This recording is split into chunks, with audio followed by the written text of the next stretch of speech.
ഒരു ദിവസം ദൈവം സ്വർഗത്തിലേക്കൊരു വിസിറ്റ് നടത്തി. അവിടെ ചെന്നപ്പോൾ അവിടെ വലിയ തിരക്കാണ്. ഉടനെ പത്രോസിനെ വിളിപ്പിച്ചു. പത്രോസിൻ്റെ കയ്യിലാണല്ലോ സ്വർഗത്തിൻ്റെ താക്കോല്. ദൈവം പറഞ്ഞു, കൽപ്പനകളൊന്ന് വായിച്ചേ. ആദ്യത്തെ കൽപ്പന വായിച്ചു. ഒന്നാമത്തെ പ്രമാണം ലംഘിച്ചവരൊക്കെ പുറത്തു പോകും. പകുതി പേര് പുറത്തായി. രണ്ടാമത്തെ കഴിഞ്ഞപ്പോൾ കുറച്ച് പേര് കൂടി പോയി. ഏഴാമത്തെ കൽപ്പന വായിച്ചു കഴിഞ്ഞപ്പോഴേക്കും പിന്നെ സ്വർഗത്തിൽ ഒറ്റ കുഞ്ഞില്ല. ഒരു പാവം പിടിച്ച സന്യാസി മാത്രം. ജീവിതത്തിൽ അത്ര കഷ്ടപ്പെട്ട് സഹിച്ച് ഒക്കെ ജീവിച്ച ഒരു സന്യാസി മാത്രമേ സ്വർഗത്തിലുള്ളൂ. കുറച്ച് ദിവസം കഴിഞ്ഞപ്പോൾ ദൈവത്തിന് ബോറടിക്കാൻ തുടങ്ങി. ആരും ഇല്ലാത്ത സ്വർഗം ഭയങ്കര ബോറാണ്. ദൈവം തീരുമാനം മാറ്റി. പത്രോസിനോട് പറഞ്ഞു വിട്ടലൊക്കെ തിരിച്ചെടുക്കുക.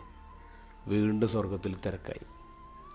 ആ സമയത്ത് അത്ര ദിവസം ഒന്നും മിണ്ടാതിരുന്ന പാവം പിടിച്ച സന്യാസി ഒച്ചെടുത്ത് അയാൾ പറഞ്ഞു, ദൈവമേ, ഒരുമാതിരി പണി കാണിക്കരുത്. ഇത് നേരത്തെ പറഞ്ഞിരുന്നെങ്കിലേ ഞാൻ ഇത്ര കഷ്ടപ്പെട്ട് ഈ ഭൂമി ജീവിക്കുമായിരുന്നു. ഇന്നത്തെ സുവിശേഷത്തിലെ മൂത്ത പുത്രൻ്റെ ടൈപ്പാണ് ഈ സന്യാസി.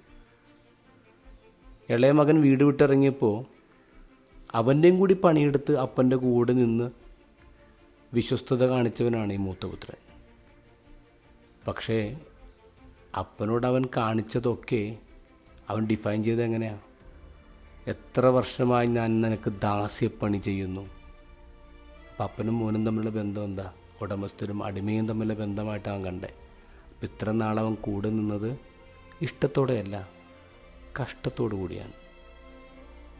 നമ്മൾ ജീവിതത്തിൽ നന്മകൾ ചെയ്യുന്നത്, കൽപ്പനകൾ പാലിക്കുന്നത് കഷ്ടപ്പെട്ടാണോ? അല്ലെങ്കിൽ സ്വാഭാവികമായിട്ട് നമ്മുടെ അപ്പനോട് തോന്നിയൊരു ഇഷ്ടം കൊണ്ടാണോ?